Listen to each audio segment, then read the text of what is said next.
You can be firm in your beliefs, but always show concern for people who've made a tragic mistake or who are going through an untimely pregnancy. How you defend life is almost as important as defending life itself, because you will be the face of the pro-life movement. So how you say what you say is important. Offer to connect people with resources. How many people are familiar with Project Rachel? All right, Project Rachel is a counseling service. It's run by the, how many people here? Are we mostly Catholic? We're mostly Catholic here. Okay. Project Rachel is a counseling service that is run by the church for women and men who have been involved with abortion and are feeling regret and need help. All right? So you're going to know people like that. Right? I already know 21 people like that.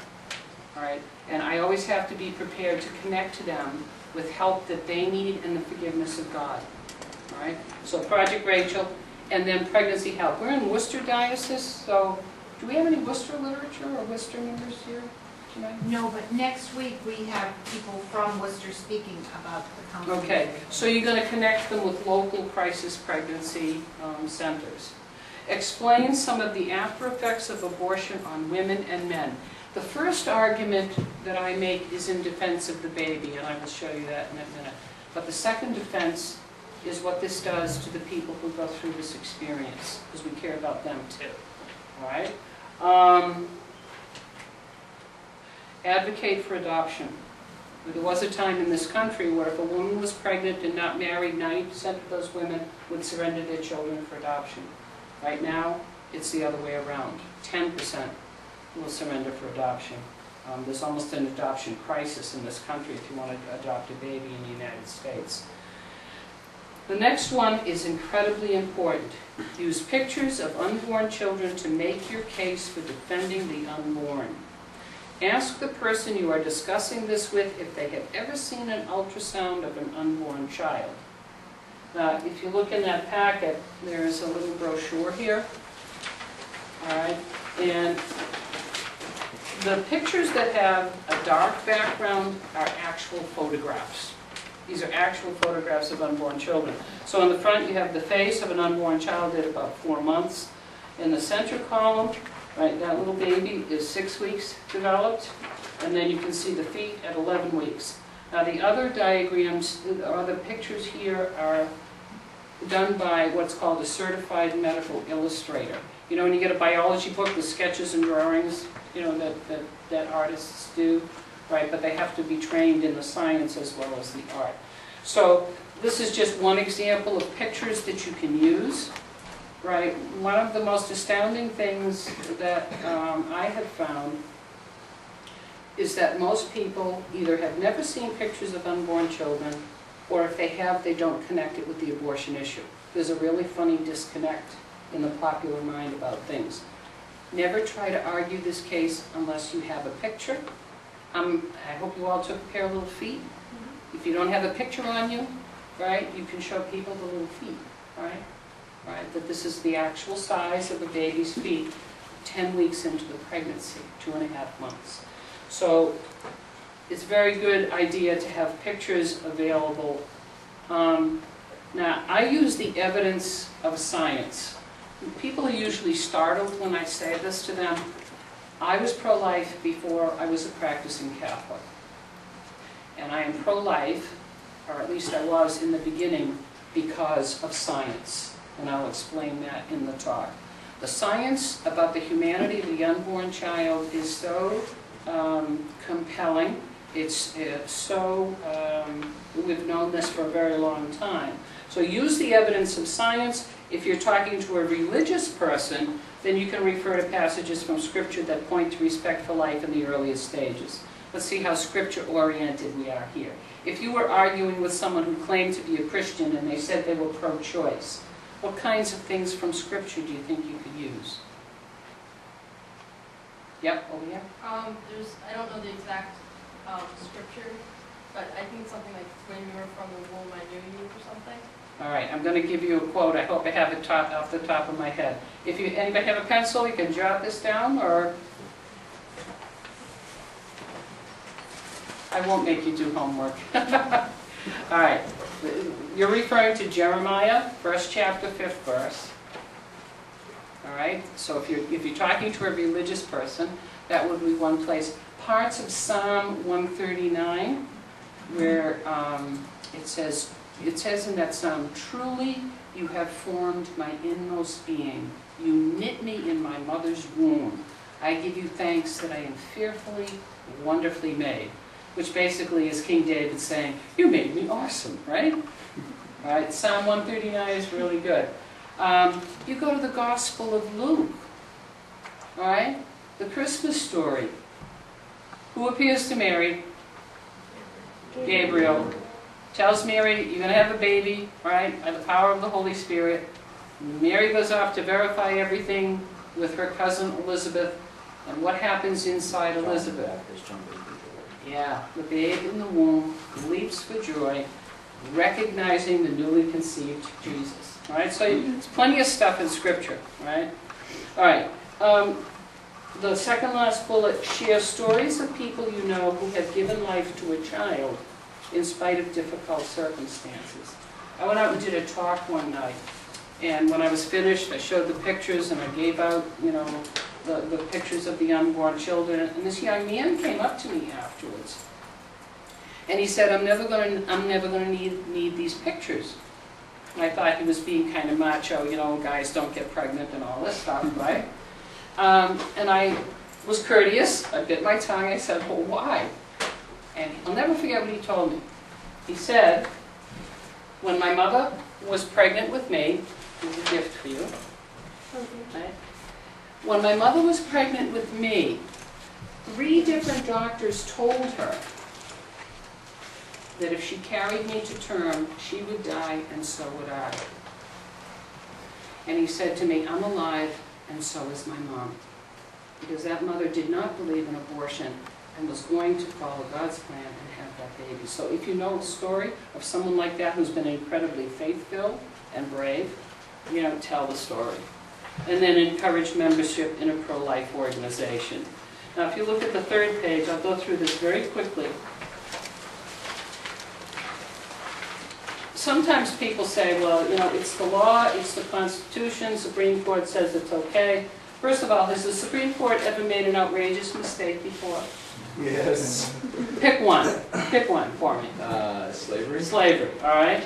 All right, so if you get into this kind of debate with someone, right? Slavery, the Dred Scott decision, where people were property and you could do what, you know, what you wanted of them, basically. Supreme Court has made a mistake. This is the basic mistake in Roe versus Wade at the top of this 3rd page. It says in Roe versus Wade, we need not resolve the difficult question of when life begins. And that to me is a fatal flaw for 2 reasons. Right? First of all, if you're going to say, I don't know if she's a human being, so we can destroy her. Right? That's basically what that sentence says. Right? The first obligation you have is to find out if whatever is in the womb is a human being. Right? I'm not picking on you because you're late, right? All right. All right. So that's the first thing. Before you say, if you have any reason to suspect it's a human being, you've got to back off. And you've got to answer that question. All right. Second, when I read this, I was offended as a biology teacher. Because you know something? Scientists discovered the male sex cell in 1829. And we have known when a human life begins since 1829. Right? It's not a difficult question, and it's been answered by science. Now, the list that follows, starting with 1962, who's Isaac Asimov? Anybody know who Isaac Asimov is? You need like a science fiction. That's right. Anybody here see the movie I, Robot? Or read? Yeah. Okay, that's Isaac Asimov. All right, I only went back to 1962, and this isn't a complete list, all the way to 2007. Science knows when a human life begins. So if you look at the next page after 2007 where it says personhood, well, people say, well, it's not a person. It can't do calculus yet. You know? It can't make friends. You know? It can't breathe on its own. But you know, those are not definitions of personhood. Those are marks of development. Those are marks of development.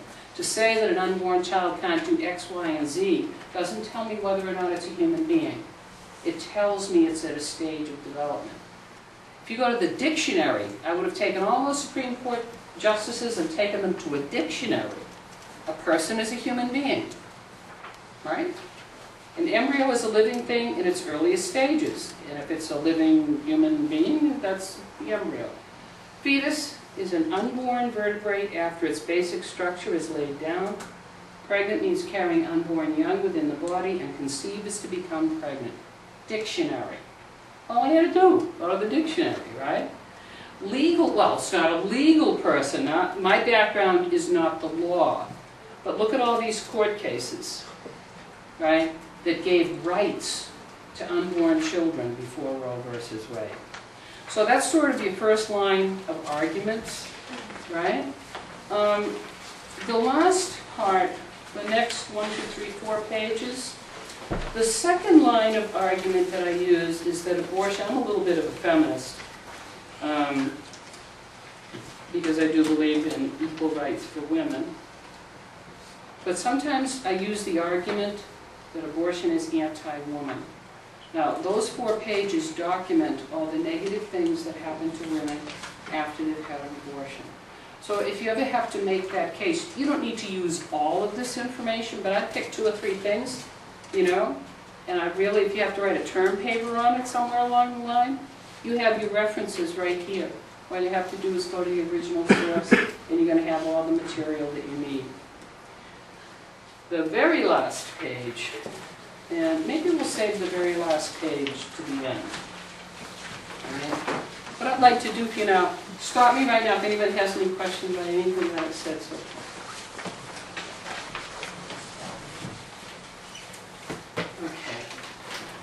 Okay, I'm going to pretend I'm speaking to, how old are we here? Anybody, junior, senior? Seniors? Okay, any freshmen? Sophomores? Okay. Most of the people that I talk to are grades 8, 9, and 10, although I sometimes have done this with college or a general adult audience. So this is kind of the basic introductory presentation. Usually I try to be courteous, I thank people, and then I ask my audience for 2 things. First, if it's possible, I'd like you to erase from your mind anything that you've ever heard about abortion before. Right? Because most of the information that we get from television, from talk shows, from radio, the newspapers, right, even sometimes in public school where I taught, it's really not very good information at all.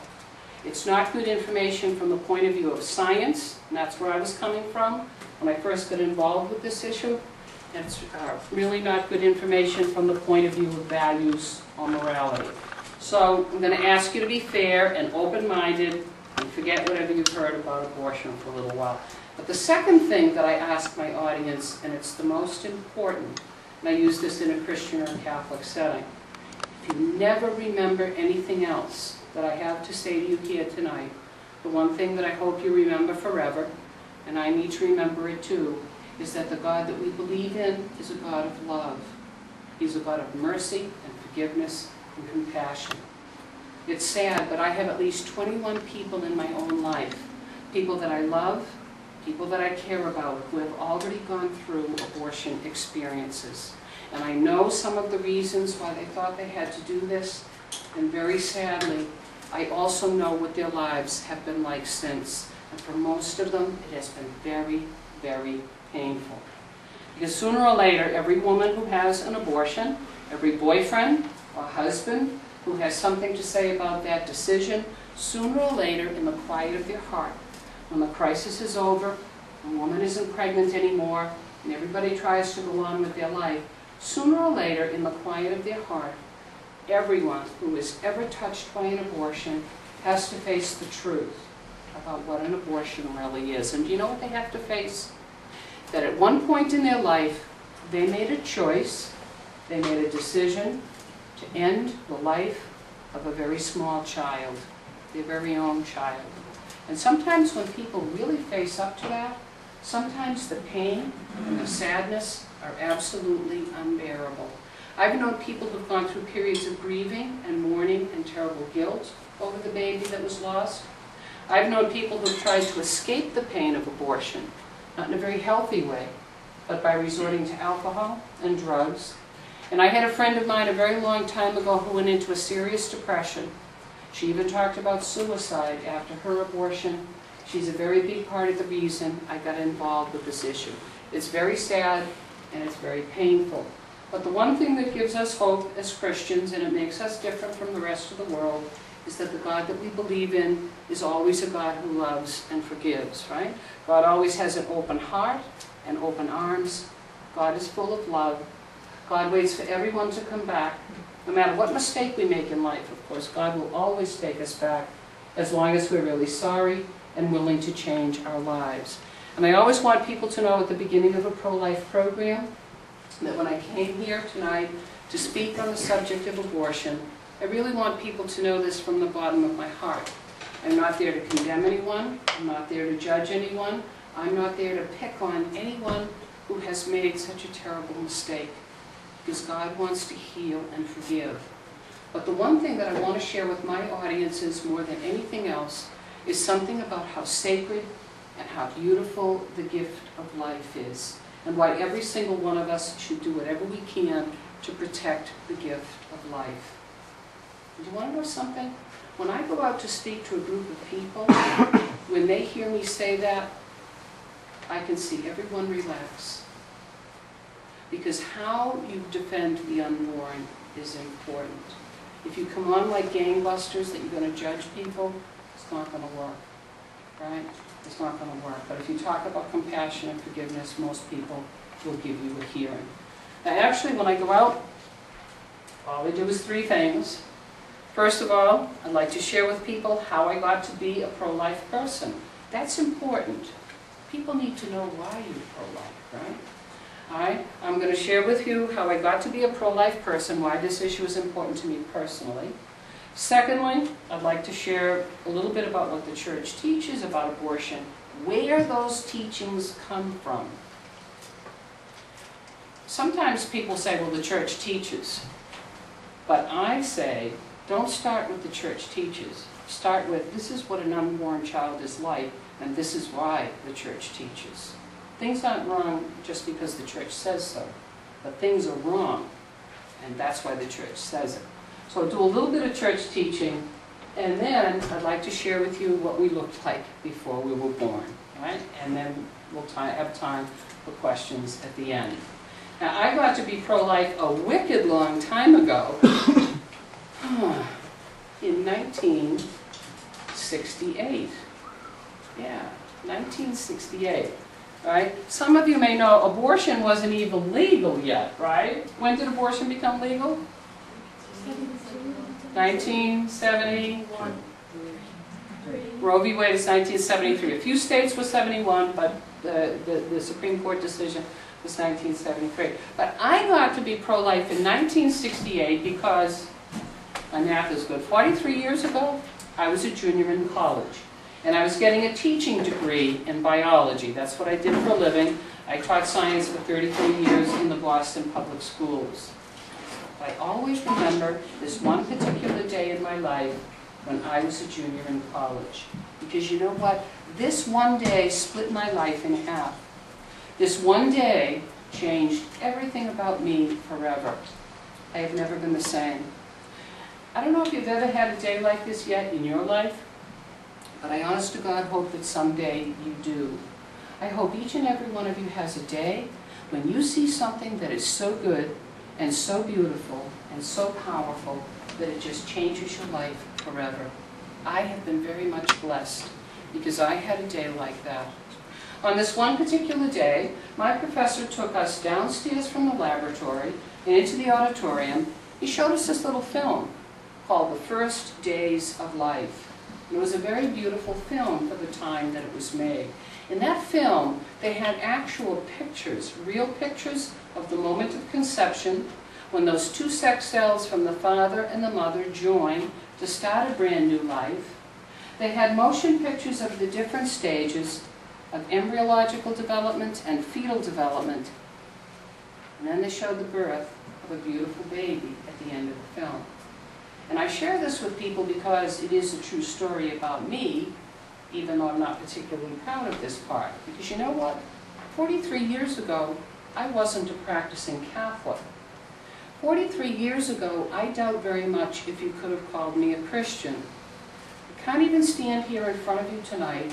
I can't even tell you for sure if I even believed in God way back in 1968. Because I'm not going to lie to you, when I was young, when I was in college, I was kind of radical and I didn't believe in much of anything. But I do have to tell everyone who will listen the truth about that moment, that little movie, and that day in my life, because it changed me forever. When I came out of that auditorium, after seeing those pictures of those little children who were inside of their mothers waiting to be born, I knew, I absolutely knew that I had just seen the first and the most beautiful miracle of my entire life. I really felt as if I had just seen an honest-to-God's miracle. Do you want to know something? I still feel that way. Do you ever think about this? Do you know that you and I and every other human, we start our life as a single cell. We're about a speck about as big as a pencil dot. And then look what happens. We become the beautiful creatures that God meant for us to be. So I've been a pro-life person for a very long time, but in the beginning, it wasn't because I was a Catholic. That came for me a little bit later. I got to be pro-life because I had studied modern biology. So that in 1973, when the U.S. Supreme Court made abortion legal, I was upset and I was pretty angry. But not as a Catholic. I was upset because I was a science teacher. I absolutely could not believe what the court had done. I just spent a lot of time and money getting my college education. My teachers showed me exactly when a baby's life began, no question. They showed me what a baby looked like before it was born, and I couldn't believe that there were 7 educated men on the Supreme Court who were seriously trying to tell people that they didn't know if a woman carried a baby for 9 months. A baby that deserved the protection of the law. I couldn't believe that. And so 29 years ago, it'll be 30 years this September, I decided to go out and speak to people about this. And I've given up my time basically for 2 reasons. One of them I've shared with you already. I have at least 21 people in my life that I love and care about who have been hurt. They've been hurt very badly by their experience with abortion. And I really believe this, in the bottom of my heart, as someone who's just a little bit of a feminist, that abortion is not only anti-child, but abortion is anti-woman. That's the second most powerful case you can make, is that abortion is anti-woman. Do you know that abortion hurts women in at least 2 ways? First of all, it's the woman's body that is invaded by this surgery, or this procedure. It's the woman's body that can be damaged or infected, so that later on, when she perhaps feels more prepared to have a baby, do you know that if she's had an abortion, she has increased her risk of miscarriage, of having a premature baby, of suffering labor difficulties. She's at higher risk for something called an ectopic pregnancy. That's where the baby develops in the wrong place. And in a very small percentage of cases, there are a few women, just a few, but if they've had an abortion, they're not even able to have children again. So one of the ways that abortion is harmful to women is physically. The other way that abortion harms women, I think, is even sadder. Abortion hurts women emotionally and spiritually. And one of the reasons I decided to do this program is to share with young people, I saw this happen to someone. When I started teaching in Boston a long time ago, I shared an apartment with a friend. And one night, my friend had gone to bed, I was in the front room, I'm watching television, I'm minding my own business. I even remembered what I was watching. Anybody know a TV show called Kojak? I don't know if it's on TV. Here you go, right? So I'm in the front room, watching Kojak, minding my own business, and I happened to overhear my friend talking in her sleep. And in her sleep, she kept repeating the name Jeffrey, which is not unusual, except my friend was engaged to marry my brother Mike. So I wondered, next morning, when we had breakfast, I said, I'm not trying to be nosy, even though I was. I said, but who is Jeffrey? I overheard you talking in your sleep. And she told me a story that I will always remember because it is so very, very sad. Jeffrey was the name of a baby that she had aborted 6 years before this dream. 6 years later, that baby was still part of her life. Because here she was dreaming about this baby and calling out for her child in her sleep. And sometimes you might hear people say this. People say, well, I know someone that had an abortion, it doesn't bother them. And I always have to add very sadly, it does not bother them yet. Because my friend told us that for the first 3 years after she did this, it wasn't a problem. Until she got a little bit older and she met somebody new, she got engaged to be married, and she was getting ready maybe to become pregnant again, and all of the memories of that truly first baby came back. And I think it's for one very simple reason. A woman is a mother forever, even of a baby that dies. So the second way that abortion harms women is emotionally and spiritually. And this package of paper that I gave you, you have all the documentation there that you need. If you have a story, use a story. If you need the document, the studies are there for you too. Now, the last reason I'm against abortion is a little bit different. Let me just grab these things here. I don't want anybody to ever call me sexist. So, to be fair to the young men who happen to be here tonight, abortion is also harmful to men. This is something that people don't often think about, right? Right? Abortion hurts men. And a lot of times men don't like to talk about it, right? But something? Two people help to create every baby. Isn't that true? Two people help to create every baby. But one person, the father, cannot do anything to protect that child. Even if it's a child that he wants, a child that he loves, a child that he's willing, to take care of and raise that child, the father has absolutely no rights. There was a case in Connecticut of a couple that was getting divorced. The mother was pregnant, she did not want the child, and the father did. He would have paid for everything. He wanted that child. All right? He took the case to court. Right, and the baby was aborted before the court case came up, but eventually we lost. A father. We talk about equal rights. And these men spend the rest of their life wondering, what would my little girl have been like? What would we have named our son? And I believe in the end that abortion hurts everybody. Last reason, though, that I'm against abortion is a little bit different. I'm against it because it's a lie. There are two kinds of lies in this world. First kind of lie, somebody tells you something that's false, right? That's one kind of lie. Second kind of lie, though, I think is worse. In the second kind of lie, somebody tells you something that's true, but they leave something out, something that you need to know. They only tell you half the truth. How many people have ever been lied to that way? Somebody only told you half of what? Not very nice when it happens, right? Right? And I'm going to show you how it works with abortion. Now, this is an example of an abortion lie. This is actually an enlargement of an ad that was in the Boston Globe a long time ago, 1984, right? I'm going to explain to you what the ad says, and then I'm going to show you why this ad is a lie. Because it lies by what it leaves out. And why places like these are really good places, unless you're picketing, to stay away from. Here's what the ad says.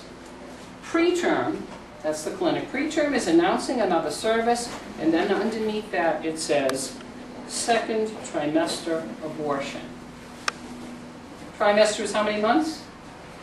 3 months. So what they're talking about in this ad is doing an abortion during the 4th, 5th, 6th month of pregnancy. That's when you can tell people. Most people don't know that abortion is legal through all 9 months of pregnancy, right up to the day of birth, if you can find a doctor who's willing to do it. But I really don't like there to be a doubt in anyone's mind as to what this ad is talking about. And so because I'm a science teacher, I show them this.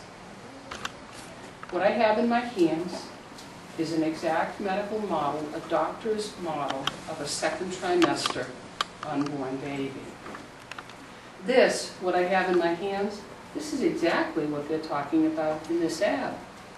This is what Planned Parenthood, National Organization for Women, and all of our politicians who believe in abortion, this is what they want the world to believe isn't a baby, right? This is what they want you to think is just a little piece of tissue or a product of conception, right? And with my audiences, nothing is more powerful than this. The babies will speak as eloquently as you can in defending themselves just by virtue of you showing them, you know, what an unborn child is like. Then I do something like this. I don't know if this argument would be useful to you. How many people here have been to the doctor this year?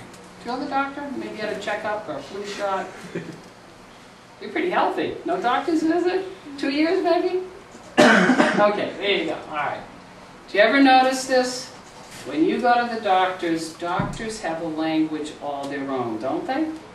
They talk their own language, don't they? You're playing soccer, you're playing football, you hurt your head. Your doctor doesn't write about your head. What does your doctor call your head? Cranium. Who said cranium? There's a cranium person. All right. Right? Or temporal bone, you know, whatever part of your head is hurt. If you dislocate your shoulder, doctor doesn't write about your shoulder. Your doctor writes about this bone called the... I gotta come out to Worcester County and start teaching biology, right? Funny bone, the humerus, right? Right? All right. If you hurt your knee, your doctor doesn't write about your knee. Your doctor writes about a little bone called the... How many future doctors? We get future medical people here? No? No? That's all right. I pass out at the sight of blood myself. Okay. The patella, right? I like plants and microscopes. I'm that kind of biology teacher, right? All right, the patella. Doctors have a language all their own. And I'm sure you know this, right? What is the word that a doctor uses to discuss a baby before it's born? All right, fetus. All right. I wonder how many of you here tonight can tell me 2 things about the word fetus. All right. Where does the word fetus come from? What language? And second, what does it mean? Who said Latin? Where's the Latin hand? All right. What does it mean in Latin? Little one? Or okay. close? That's close. There's a nice, neat one-word definition. Does it mean like child or something? No, that's close. Let's see if you can figure it out. A nice prize. Oh my god. A big one. I don't have any little ones. I'm looking for the exact word. Like offspring or something? See what happens when you drag on a $20 bill is magic, right? There you go. Right? It was close. Right? Offspring. Offspring, right? Because you know something? A baby, no matter what you call it, is still a baby, right? You can change its name to anything you want, you know, but it's not going to change what it is. Now, please do not tell anybody what I'm going to tell you now. I'm 63 years old. Don't tell anybody. But you know something? Whenever any of my friends got pregnant, nobody ever picked up the phone, wicked excited, and said to me, Linda, guess what? I'm going to have a little fetus. Nobody says that. I'm 63 years old. I feel so deprived in my entire life. Nobody has ever invited me to their fetus shower. Right? Because you know what the sad reality is, if we want it, we call it a baby. Right? If we think for some reason we don't, we change the name to fetus, we pretend that it's something else. But a baby, no matter what you call it, is still a baby. Now, I have one more thing to do, and then I'm going to introduce you to some unborn children that I've come to know and love by way of pictures, right? You might have noticed that other than a few things I said in the introduction, I haven't really talked about religion. Haven't? I talked about what happened to me in college, I talked about my roommate, I talked about the Wikipedia. Have I really talked about religion so far? No. Because to be pro-life only takes two things, right? My brother, who is an atheist, will tell you this, right? All you have to do is look inside the womb and see if it's a baby. That's number one, right? And second, you would have to believe that it's wrong to kill a baby, right? Right, very simple, right? But if you happen to be Catholic or Christian, we have deeper reasons, right, to be concerned about this issue, right? Which one of the 10 Commandments is going to cover this issue? Fifth? Take the fifth, right? Right, you shall not kill. And sometimes I wonder, what does God think about this? And I am convinced that abortion makes God pretty sad. Because the God that I believe in is a God of love, and He loves every single baby that is ever made. And I don't know how we have the right, you know, to hurt a baby or anyone who is loved by God. You know, my background is science, and I happen to know this. How many of you go camping in the summer? Go camping? Anybody like to go camping? Right. Do you know this? If you were to go out, let's say, to Yellowstone Park, and somewhere in your little camping trip, you happen to find an eagle's egg, you know, with a little baby bird inside that shell. You tell me, if I take that eagle's egg and drop it on the ground so that the shell cracks and the baby bird dies, and Smokey Bear sees me do it, what's going to happen to me? I'm going to be arrested. I'm going to be fined $5,000 and put in jail for a year for destroying a baby bird before it was born. Because that bird is valuable to us, right? We protect it from the very beginning to the very end. And yet in the same country, we pretend that we don't know when the lives of our children begin. And you can destroy a baby like this one, and there's no penalty at all. I have a hard time with that. So the first religious thing is the fifth commandment. You know, you shall not kill.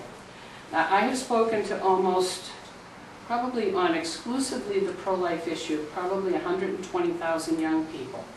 And the teachers who run these classes tell me that that argument of protecting the unborn of an endangered species is a very powerful argument that you can use. Right?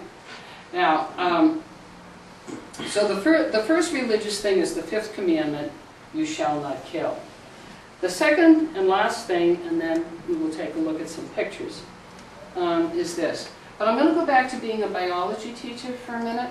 How many of you, I'm sure most of you have you had some sexuality education in wherever you're at home or at school? So if I talk about the uterus, everybody knows what I'm doing, right? All right.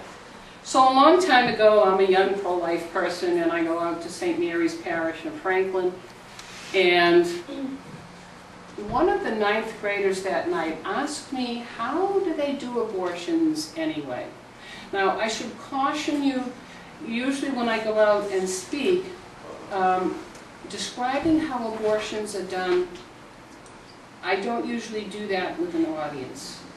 If individual people want to know, at the end, I will explain it to them. I would also caution you to avoid words like murder and the heavy-duty words, because usually that's a big turnoff for people. But this particular night, I'm the young pro-life person, and I'm brand spanking new, and I'm going to do my talk. So they want to know how an abortion is done. I decided to answer the question, and I went back to being a biology teacher. Why not? It's in the books. So I decided I'm going to show them this. This is a model of the uterus or womb, and this is what it looks like about halfway through the pregnancy. They took the front of it off so that you could look inside, you know, to see where the baby grows. You know, I explained a little bit of biology, that the womb is in the lower part of the mom's body, and this is 4.5 months.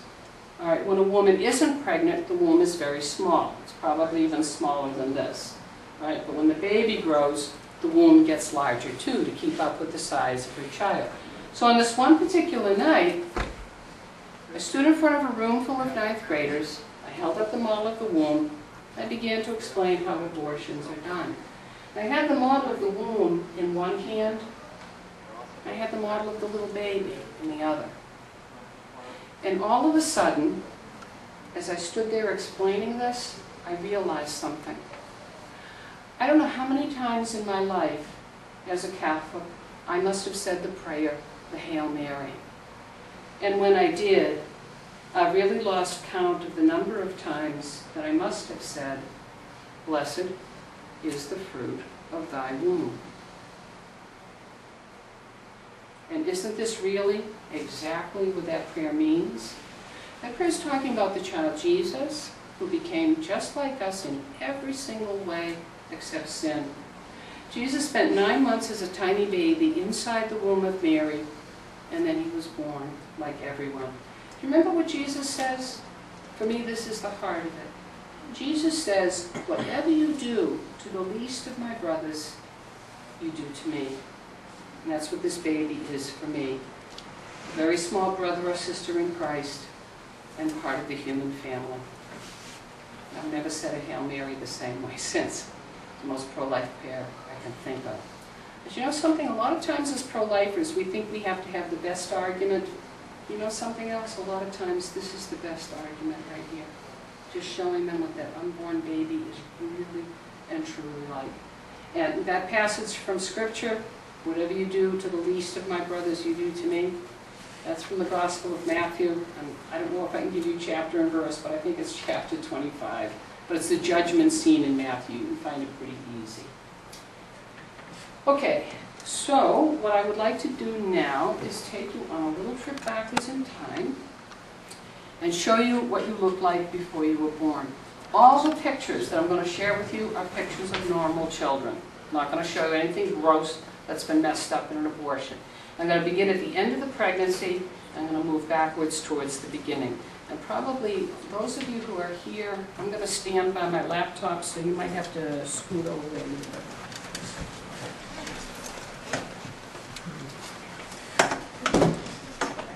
Is that going to work for you too, so you're going to?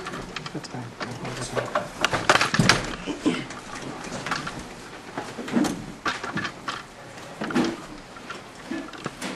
And, you know, a lot of times, mostly I speak to public school kids who happen to be in a religious ed class, but I challenge them. If you don't believe me, go to any Barnes & Noble, go to any Borders bookstore and find a good book on pregnancy, and you know what? You'll see pictures like this on the inside. So you can challenge people don't know. Somebody once, I debated a woman once from NARAL, and she accused me of photoshopping these images. But it's not true, these are actual pictures. Now, actually, when we find out that someone is pregnant, the first picture that pops into our mind is not usually a picture of the baby. You know, we think of the mother-to-be. And sometimes I look at this picture of this mom who's waiting to have her baby. I think of all the love she has for her child, even though this is a child that she really doesn't know yet. This is a baby that she can't even see. But when I'm in a Christian audience, I like to remind people there is at least one other person who loves this mysterious baby. And this one other person can see the baby and knows the baby very well. And that person, of course, is Almighty God. Because God sees, He knows, and He loves every single baby that is ever made. Do you ever stop to think about this? Do you know that God could see you, and He knew you, and He loved you, even before the day that you were born? But if you could look inside this mother's body at about 6 months, you would see a baby that looks something like this. Now, this is a developing child at 24 weeks. And actually, if the only thing that I had done tonight would be come into this room, skip my introduction, put that picture up there, and then ask you what it was, I'm sure almost everybody would say, that's a picture of a baby.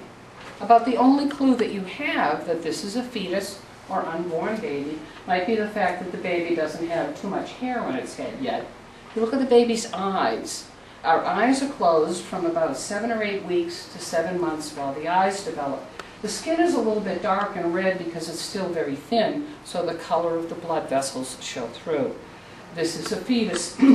This is an unborn child. It is legal for a doctor to take this baby's life in a late-term abortion.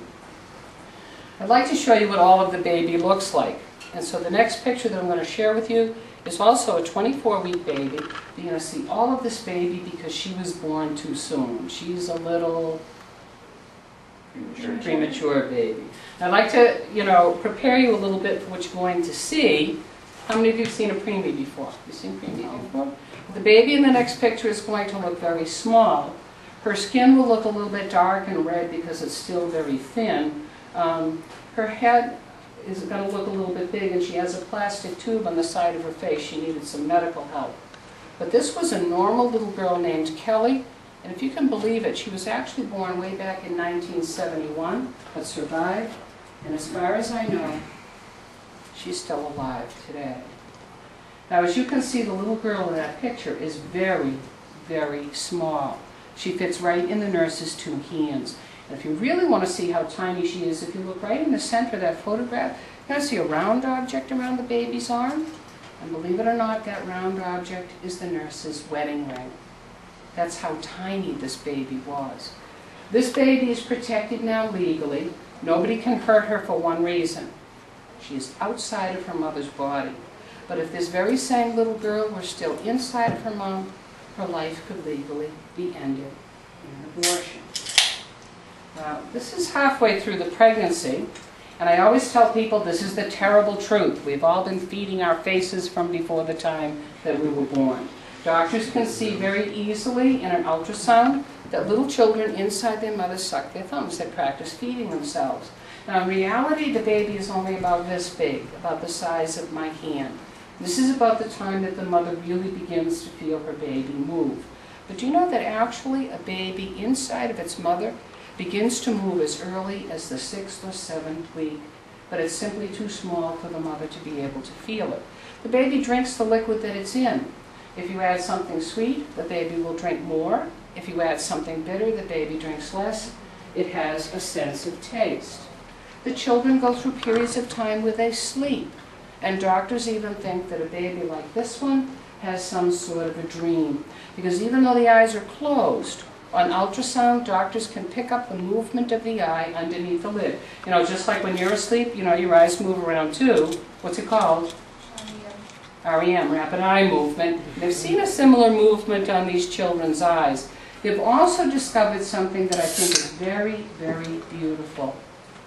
In the last stages of pregnancy, the children can hear. Do you know that if a mother names her baby and talks to her baby before it's born, on ultrasound, they've actually seen the baby turn its head when it hears the sound of its mother's voice and its own name. And some doctors will tell you there are children born into this world and they've already learned things, like their own name. I hate to tell you this is the most difficult thing that I'm going to have to tell you tonight. Unborn children do not like rock, rap, or heavy metal music. Right? If I happen to go into a hospital where a pregnant woman is having an ultrasound, and I got Lady Gaga or whoever else is out there, and you know, unborn children go crazy. They start, you know, moving the arms and legs. You know what they like? Classical music. Sorry, elevator music, dentist office music, right? However, once they reach middle school, another gene kicks in. Their taste in music is going to change. Right? About 16 weeks, you can see that the entire body has taken shape. Now, all of that tissue that you see over on the left has a name. That's called the baby's placenta, or afterbirth. And it's like a feeding organ that grows into the lining of the mother's womb. That's where food and oxygen first pass between a mother and her baby. But you know, interestingly enough, do you know that the mother's blood vessels and the baby's blood vessels never join? They go side by side, and everything passes by osmosis. How many people have heard of osmosis? Okay, right? They go side by side, but they never connect. You and your mother were two different people right from the very beginning. And it's hard to believe this, right? Almost 100,000 children that look like this and older will be lost through abortion this year. Now, if you keep going backwards in time, the baby gets smaller. Right? This baby is perhaps 4.5 inches, and you can still, you know, you can tell that it's a fetus because the umbilical cord, I think, is kind of easy to see. But you might notice something else. And that's the size of the baby's head. If you look very carefully at the head, it probably looks big compared to the rest of the body. Do you ever look at a brand new baby? Do you ever notice that a baby's head always looks kind of big? There's a reason for that. Our brains go through the most dramatic development first. But the growth of the brain and the growing together of the bones of the baby's head, that's not finished until after the baby is born. You might know that a baby has what on top of its head? Has a soft spot until the bones finally grow together. We grow before we're born, we grow after we're born. Our bodies don't stop growing till we're almost 25 years old. That's this way. Mine is still growing in other ways. I'm going to move back. Thank you for laughing at my bad humor. Right. I'm going to move backwards from 13 weeks down through a couple of stages to the 6th. This is when the vast majority of abortions are done. But one of the saddest things that I do have to tell you tonight is that after about 12 weeks, the baby's nervous system is well developed enough so that it begins to be able to feel pain. So if a doctor does an abortion after this stage of life, the baby experiences the pain when it dies. This is 11 weeks. The baby in this photograph is probably 2.5 to 3 inches. Still called a fetus, which means offspring. Still called a fetus because you can pretty much see all the parts of that baby right down to the fingers and the toes. Do you know that babies at this age have been known to get the hiccups? And when they do, you can see that whole baby kind of bouncing up and down inside the watery sac. But the mother can't feel it. Why do you think the mother can't feel it? It's not big enough. Baby's too small and it's cushioned by that little watery sac. Nobody wants to be a doctor. That's going to be my question again. Nobody wants to be in medicine? But I will tell you this. In the United States, our medical care is so good that if a doctor finds a problem in a baby before it's born, do you know they can do surgery on the baby, inside the mother, to try to save it? Do you know in one kind of procedure they actually lift the baby out of the mother, they perform the surgery, replace the baby. A few months later the mom delivers a healthy baby, all to save that little one inside. Which makes it sad for me to go by certain hospitals, because you know sometimes on one floor of a hospital they're doing all these fancy surgeries to try to save the baby. Sometimes in another part of the same hospital they're ending the lives of those children by abortion instead. My favorite photograph. This is an actual photograph of a baby's feet after just 10 weeks of life inside the mother's body. The doctor is holding that tiny pair of feet between his finger and his thumb. The rest of the baby's body is behind the doctor's hand. This is kind of a sad photograph because unfortunately this was a baby born way too soon and did not survive. But the doctor who took this picture, you know, was a pro-life doctor. He took this picture, he ran it as an ad in a newspaper. He wanted everyone to see the truth. Right? Abortion takes the life of a tiny baby. In fact, all of the baby might have looked something like this. This is a tiny bit earlier. This is 9 weeks. This child is perhaps not quite 2 inches. Still called a fetus because you can see all the parts of that baby's body. Sometimes people ask me, what's that round thing in front of the baby's face? And most people are wicked surprised when I tell them. That they're part of the baby. It's useful to the baby in certain ways, but it's not going to last throughout the whole pregnancy. Anybody know? I have no more money. Well, I don't have enough money. I'm going to be broke. That is actually a little yolk sac. Most people don't know that the human egg cell has a little bit of yolk in it, but it's different from a bird. You know, the pregnancy of a bird inside that shell lasts for about 3 weeks. Does a baby chick have an umbilical cord to its mother? No. No. A chick has to have a built-in food supply, and that's basically what yolk is. You may never eat another egg, but that's basically what yolk is. But we're human and we're different. We get nourished through the placenta, that tissue over there, that organ over there on the right, and the umbilical cord. Our yolk sacs will make blood cells and they disappear later on in the pregnancy. I want to show you the baby's hand. This is a human hand at only 9 weeks. Now can you see my finger? Do you know the entire baby, all of the baby, is only half the size of your finger? So can you imagine how small that hand and how tiny those little fingers must be, right? Baby's only about this big. But if I was going to be mean, I wouldn't do this, but if I was going to be mean and I took a pin and I stuck that little hand with a pin, the baby would do this. jerk its hand away in a reflex similar to what you would do. If you tap the palm of that tiny hand, that baby tries to roll its fingers forward and make a little fist. And if you could even get in close enough with a camera, at the tip of each finger, at the end of 9 weeks, you would already see the swirls and the lines of the baby's fingerprints. The end of 9 weeks. Do you ever look at the tip of your finger? Do you ever really look at it? Do you know that for all practical purposes, the design that you have at the end of your finger is one of a kind? Do you know that even twins are not identical? We got any twins here tonight? Twins? No twins? Do you know that... I don't think so. Well, maybe, you know. Do you know that if you fingerprint twins on one twin, all of those lines and swirls will go to the left, and on the other twin, they go to the right? Because God meant for you to be one of a kind. And then He kind of stamped you, your own little barcode, you know, right at the end of your finger, so that you would always remember. Which makes it sad, since 1973, millions of children, one-of-a-kind children, have been lost through abortion. Do you ever think about this?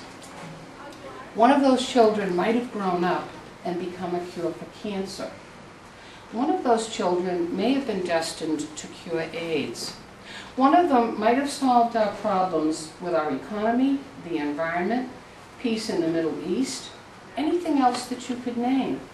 Right? But even if this tiny baby never did anything outstanding, this was still a baby that somebody could have adopted and made a childless couple very, very happy. This is a wanted baby. Do you know that over 1 million children will be lost through abortion this year? 2 million people would love to adopt them. They can't. There aren't enough infants in America to go around. This tiny baby is about 1 inch. Doctors have seen a baby this tiny do a swimming stroke inside that watery sac. This is about the 6th week. This is about the time that the mother has accepted that she's really pregnant. Almost all abortions happen after 6 weeks. That's important to know. Almost all abortions happen after 6 weeks. But even at 6 weeks, this developing baby is about 1/2 inch, but already you can see the back of the eye, the shadow of the brain, the beginnings of the fingers and the arms and the little feet and the legs. That large reddish area is the baby's liver, because the digestive system is set up. This child already has a heartbeat. That's a sign of life. It has a brain wave that you can measure. It's just about ready to move. And I don't know how people can talk about this as if it were not a developing baby. And I have to tell you one other story. This picture is really what made me get up off the chair and decide to be a pro-life teacher. Way back around 1975, when I was a new teacher in the Boston public schools, I was teaching a 10th grade biology class. And I walked into my classroom, not to talk about religion, I worked at a public school, but I wanted to share with my 10th graders, you know, all of the stages of pregnancy and how we grow. So I stood at the front of my classroom and I held up a picture of a baby like this, and I began to describe what we are like at 6 weeks. And as I stood there describing the baby, all of a sudden, I heard a noise down at the back of my classroom. And so I looked up, I looked down to the back of my room, and I looked right into the face of a 15-year-old girl who was crying. I didn't know it, but this particular girl had just had an abortion. What I had just done without planning it, and I didn't mean it this way, but what I had just done was place right in front of this girl a picture like her little baby whose life was gone. And she had no idea. All the world was saying, it's just a little piece of tissue. And she was young. She probably felt scared, you know, and so she believed them, and she had the abortion. She was so upset that when the bell rang and she stood up to leave my classroom, I will never forget what she said to her friends when they caught up with her outside. Because she said, if I knew my baby looked like that, I never would have done it. She would have found a different way to deal with her pregnancy. And so I knew I had a job to do, to tell young people the truth about unborn children. Of course, at an abortion clinic, they don't show these pictures because the clinics are all about money. And they know if a woman sees her baby, what's she going to do? Maybe change her mind, and there will be no sale. So as a feminist, it really angers me that women are not being told the truth about their children, and then they do all this phony business about choice. A couple of quick facts, 3 more slides. We need to take a break, don't we? It's like, okay. 6 weeks, a brain wave. I looked for brain activity in my classroom all the time. It was a sign of life. 6 or 7 weeks, Junior begins to move, right? We consider that a sign of life. Do you know if you put your hand right over your heart right now, the same heart that you can feel beating inside of you, that heart was beating at 3 weeks after you got started. Your mother didn't even know that you were there yet, and you had a sign of life. And according to science, which got me into this business in the first place, it all begins at conception when those 2 sex cells join. Now, the next picture I'm going to show you is going to look dramatically different, because it's not a picture of a fetus exactly, it's a picture of an embryo. And you will see the difference right away, right? A fetus is called a fetus because it looks like our offspring, our babies, and that's what they are. The embryo is human because it has human DNA. Am I correct? Is that biologically correct? Mm-hmm. Human beings have human DNA, right? How many of us have studied DNA? I thought we had dog DNA. Bless your heart. How many people are sick and tired of DNA? I knew that. I knew that. Anyway, if you got DNA, you know what? You're a human being. But the embryo has not grown enough so that you can recognize obvious parts of the body. But believe it or not, at about a month, everyone in this room looks like this, and every human being is supposed to look like this at about 4 weeks. Now what you're looking at is the top part of the embryo. The light-colored tissue on the right is the beginning of the baby's brain and spinal cord, and over on the left they've identified for you the baby's heart. For all practical purposes, they don't do abortions this early. The mother has only recently realized that she's pregnant. She probably hasn't decided what to do yet. But the embryo is so small, it's only about the size of an apple seed, that if the doctors tried to do an abortion now, there's a fairly good chance they would miss the embryo. The mother would have to come back, and do the abortion again. So doctors will tell women to wait until the 5th or the 6th or the 7th week. But the truth is, if anybody hurt you when you looked like this, you wouldn't be here tonight. The science of this is so clear. We are human and alive from the very beginning. I'm going to be an obnoxious biology teacher again. Somebody in this room named for me kind of a pretty creature. We see it in the summertime, and it's an endangered species, and if you hurt it, you're going to be in deep water. You can tell me. You don't have to whisper. Anybody know? Like the deer, maybe? No, deer aren't endangered. It's really pretty. Swan? Huh? Eagle? No, swan's not. Eagle? Yeah. Butterfly? Think small, think insect. Butterfly? Anybody? Yeah, a monarch butterfly. He gets every answer except the money one, right? Okay, a monarch butterfly. Now here's the question. When a butterfly is wicked young, it's really ugly, and it's called a caterpillar. Now here's the deep philosophical question. If I step on a caterpillar, have I ended the life of a butterfly? Yes. Yes. So even though we look different as an embryo, this is us. And we're supposed to look like that at a certain stage of life. In fact, you can't kill the caterpillars of monarch butterflies either. Right? That's how it is. Okay. This is the humble beginning of everyone. This is the time of conception. Right? The large circle that you see is the egg cell from the mother. All right? It's about the size of a pencil dot, but it's the largest cell of the human body. The two darker circles that you see, one is the nucleus of the sperm. We've all studied the nucleus, right, of the cell, right? All right, one is the nucleus of the sperm, and the other is the nucleus of the egg. Sperm is the smallest cell of the human body, so you get the largest and the smallest, right? All right, this is the humble beginning of everyone, right? And what happens after this, right, is to me an absolute miracle of nature. One cell splits in to, how many people like meiosis and mitosis, right? All right, one cell splits into two split into, I won't torch you, four split into 8, and the cells keep dividing, and the cells know exactly what to do. They begin to become the skin and muscle and bones. This is a self-developing human being, right? This is what we are.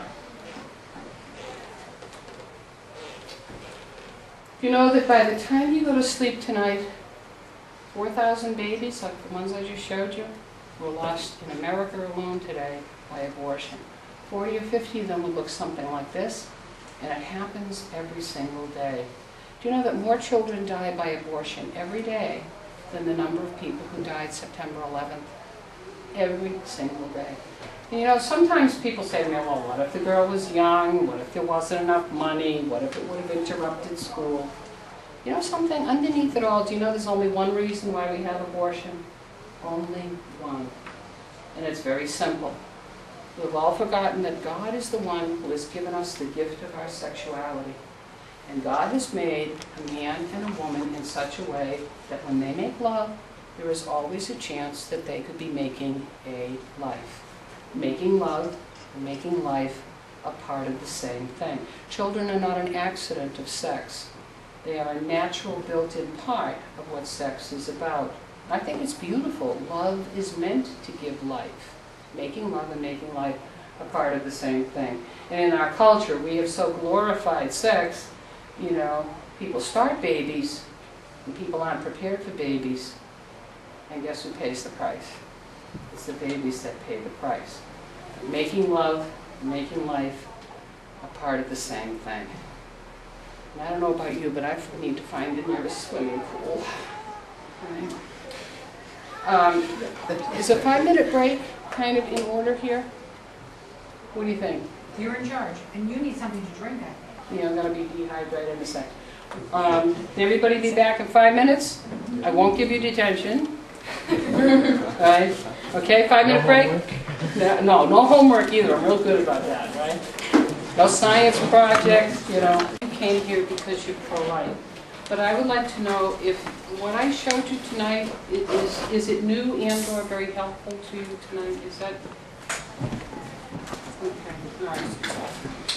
I am at your service.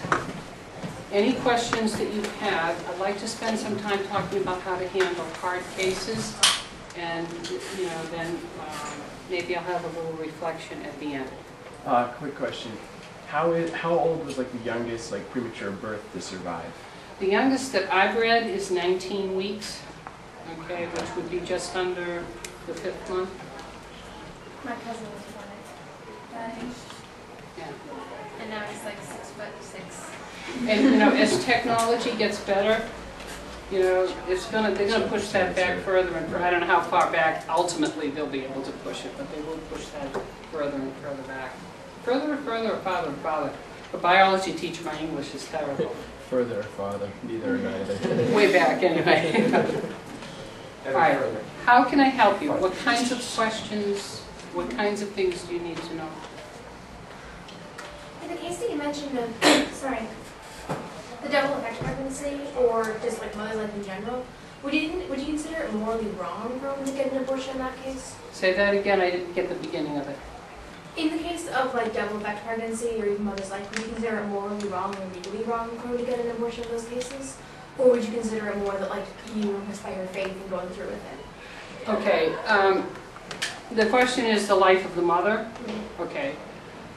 Fortunately for us in the United States, if you take all of the abortions that are done, what % do you think involves the life of the mother? 0.5, I think it is.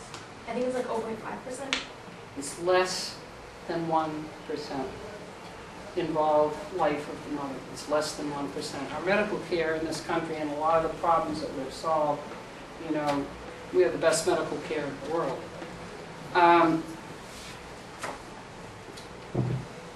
In pro-life circles, right, some pro-life people make the exception for life of the mother. If you are a Catholic, right, it's a little bit more nuanced. What the church teaches is that you cannot go into the womb for the direct purpose of ending the life of the baby. Now, there are certain circumstances, though, where it might be morally permissible, and if you ever came up to this situation, I hope you would never try to make this kind of a decision on your own, you know, to really talk to a priest or talk to an expert. But let's suppose a woman was pregnant and she had a cancerous uterus, it was going to take her life, but she happened to be pregnant. Well, it would be okay to remove that uterus because you're not going in to kill the baby, you're going in to remove a diseased organ. All right, that's called a secondary consequence. So it depends on the particulars of the situation. But what about like from a legal standpoint? From a legal, Yeah, do you think that like it should be illegalized for a woman in case of her own life? well, again, the pro-life population has slight differences of opinion about that. You know, I go by what the church tells me, so, yeah. How much exactly, I'm just curious, how much does it cost to do an abortion? Does it cost more than actually delivering a child? Not more than delivering the child, no. Does it? No. But money should never be a consideration. You know, with all the crisis pregnancy centers and hotlines of your church, you know, the cost of having that baby, we would help that woman, you know, so that should never be, you know, a consideration. And as a community of people, you know, if you live in the town of Shrewsbury or wherever you happen to live, you know, then your church, your parish, your community should never let a woman, you know, think that that's what's going to force her to, or quote unquote, to have an abortion. Is abortion legal through the 9 months? Yes, in the because the Supreme Court, one of the decisions said that an abortion could be done for quote-unquote health reasons. And when they said health, they weren't just talking about physical health, they were talking about emotional health, financial health, so that basically if a doctor says, you know, her well-being depends on this, then in theory, 9 months. I don't know if you've ever heard of a Dr. Tiller who worked out of Kansas City. He advertised worldwide the 3rd trimester abortions, and people would fly in to his clinic, and he would do, you know, 5th, 6th. I don't know if he went beyond 7 months, but yeah. Now let's take a look at some hard case questions and the kinds of things that you might say.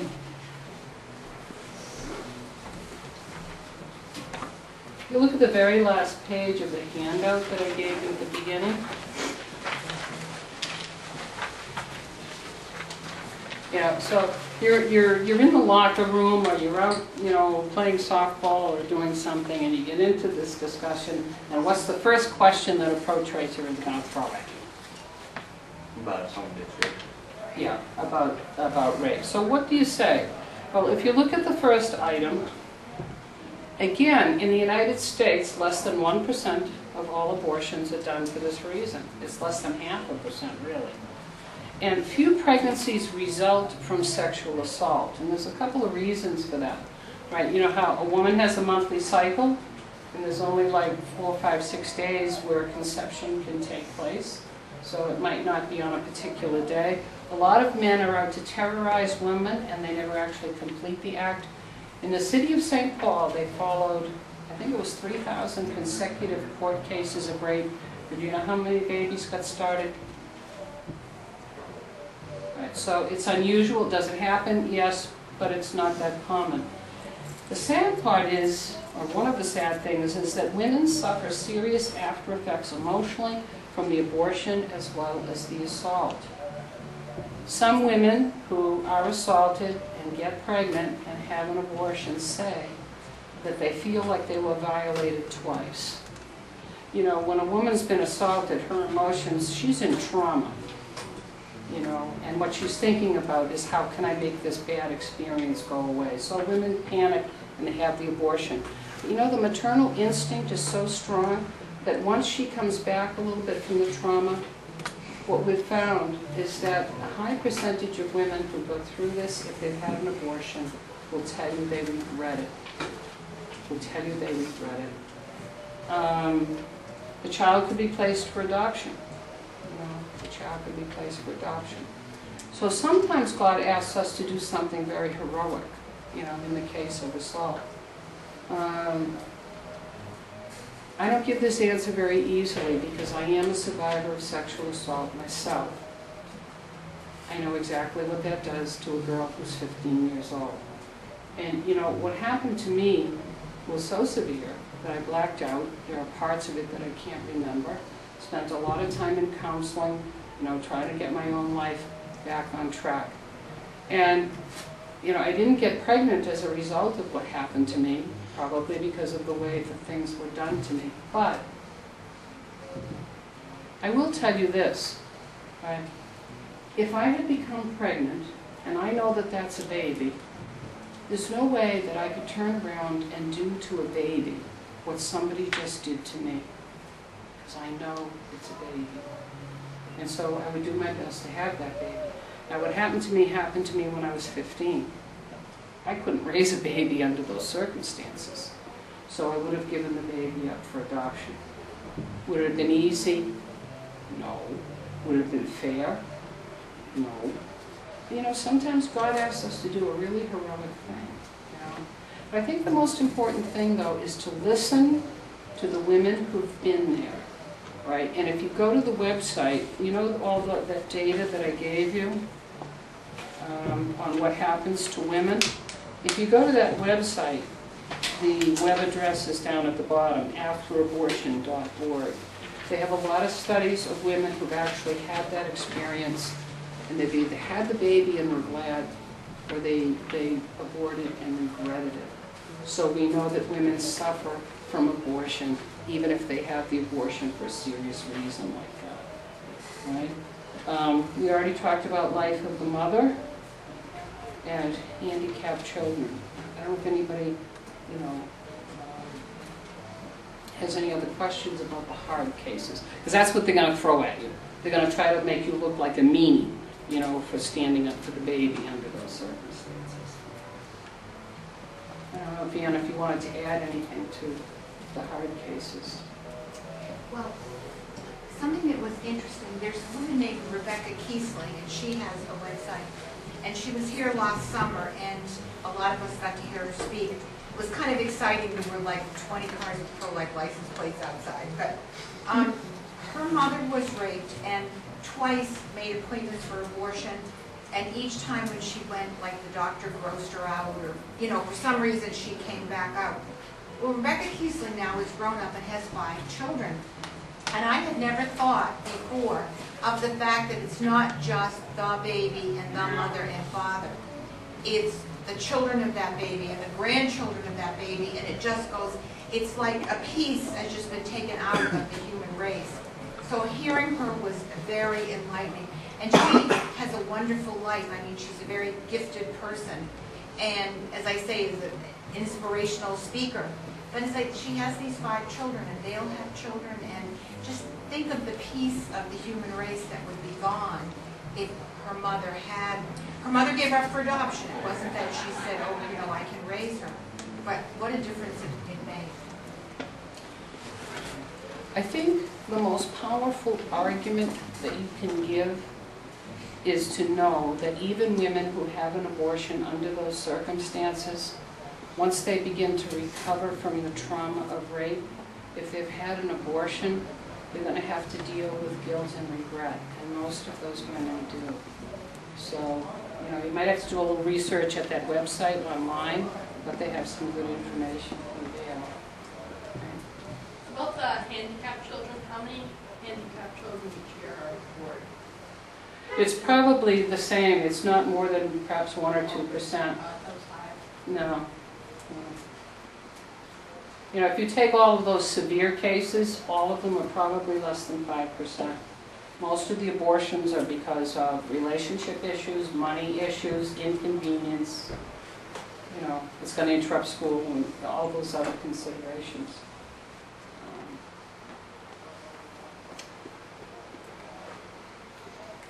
Anything else I can help you with? If you don't have a question, I start to sing, and you don't want me to do that. Okay, you know what? Why don't we end with a reflection then, right? Reflection? 7 years ago, I was asked to do a talk on stem cell research, and I had a bone up on my biology and, you know, ethics and all of that. It was around Christmas time. So I'm doing all of these, you know, the thoughts and principles for stem cell research, and I got to thinking about Christmas, because I had all these Christmas cards around, and I got to thinking about Jesus. So even though it's about, you know, 112 degrees in here, I want you to think Christmas, because I'm going to show you the Christmas story in a way that you've never probably seen it before. The angel Gabriel was sent from God to a town of Galilee called Nazareth, to a virgin betrothed to a man named Joseph, and the virgin's name was Mary. Gabriel said, "The Lord is with you. You will conceive in your womb and bear a son, and you shall call him Jesus." Mary said, "May it be done to me according to your word."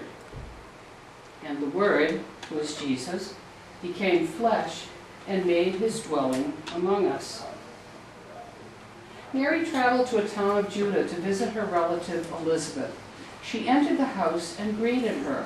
Elizabeth said, "Most blessed are you among women, and blessed is the fruit of your womb." Mary remained with Elizabeth about 3 months, probably to help Elizabeth with her pregnancy, and then returned to her home. Joseph went up from Galilee to the city of Bethlehem to be enrolled with Mary, who was with child.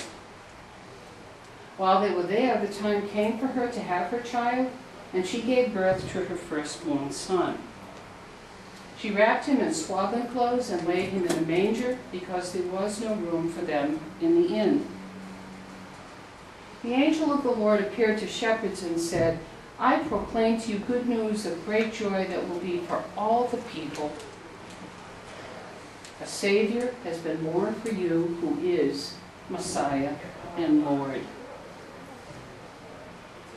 Jesus entered into our humanity through the womb of Mary. So all human life is to be respected from the very beginning, conception, to its natural end. Human beings in their earliest stages are the most innocent and defenseless among us. They deserve our care and protection, because Jesus has said, "Whatever you do to the least of my brothers, you do to me." And I was right, it is Matthew 25. There's your scripture. So,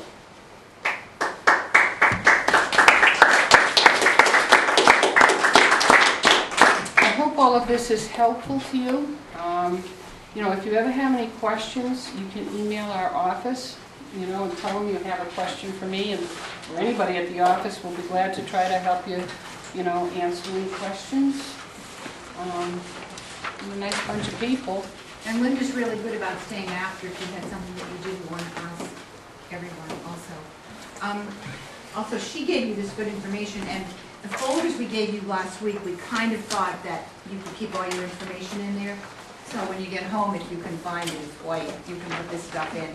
And even if you want to bring it with you each week, it's, you know, it's a good way to keep the information. Next week, we have some counselors from Problem Pregnancy in Worcester who will give you, you know, practically what they do when women come in. And even women who aren't abortion-minded but need help. I mean, Problem Pregnancy bought a car for a woman one time because she absolutely, that was what she needed. They find apartments, they do everything. And then we have Corey Connor Morse, who helps us at Mass Citizens. She had an abortion. it'll be 27 years ago in October. And for 25 years, she's suffered any way you can think of. And finally, just in the last 2 years, she went to Project Rachel, the one in the Boston diocese, Archdiocese, and she started to be healed, and she's still working on it. She has only spoken 2 other places, but I saw her talk, and it was just superb. She still is very tender, let's say. I mean, you know, it really bothers her. She can already tell you what day of the week the anniversary will be this year. And it happens that she had her abortion 2 days before my son Rob was born. And I remember everything that happened that day. Friends returned the bassinet. And it was wonderful and exciting, and he was the most fabulous baby. And we have now enjoyed him for 26.5 years, and she has no other children. I think it happens more than you said. I know many people who've had abortions who've had children, but I know more than should be statistically who have not had children afterwards. And a lot of damage can be done, and certainly enough and not to be able to get pregnant. So I just want to tell you that ahead of time, because I'm not going to get up next week and say, you know, I have my Rob, and you know, because she just, you know, she's happy to talk to you, she's happy to answer questions, but she's still hurting. And I mean, if it hadn't been Project Rachel, she would still be in just dire straits. So I don't want to say enjoy, but I think it will be a very constructive week. One of the things we're trying to prepare you to be able to deal with this, when you can talk personally and say, I heard a woman who said, it has so much impact besides just saying, I think. So, you know, we feel it will be very, very valuable for you. And hearing the counselors and Corey should help you if you ever have a friend or a friend of a friend who is pregnant or knows someone who's pregnant or what have you. It will help you with that also. So we're delighted to see you all again. Next week we're ordering up better weather. Because you've been wonderful to sit here and stay awake in this heat and everything. But as Linda is, it's not a comfort. I mean, we're very grateful to have this beautiful church, but it's just not been great weather. So, you know, we're hoping for better next week. We hope to see you all. And again, I labeled the bag for cans this time. I brought a big bag for trash because we had trouble with that last week. And last week you were perfect. When you left, everything was perfect. So do the same thing this week. I want to thank everybody for listening. You've been a really nice audience, and I really hope tonight was helpful. Well, thank you.